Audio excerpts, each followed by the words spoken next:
Ne aflăm pe masivul Muntele Mare.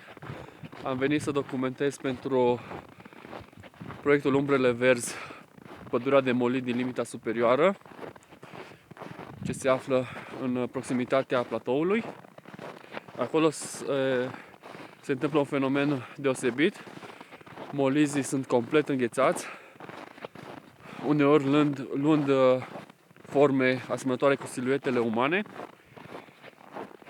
fiind o priveliște mai deosebită, mai ales în lumina de răsărit sau de apus. Și în acest proiect o să vă prezint ce fac mai deosebit acești molizi, pentru care rezistă la astfel de condiții grele, la temperaturi foarte scăzute.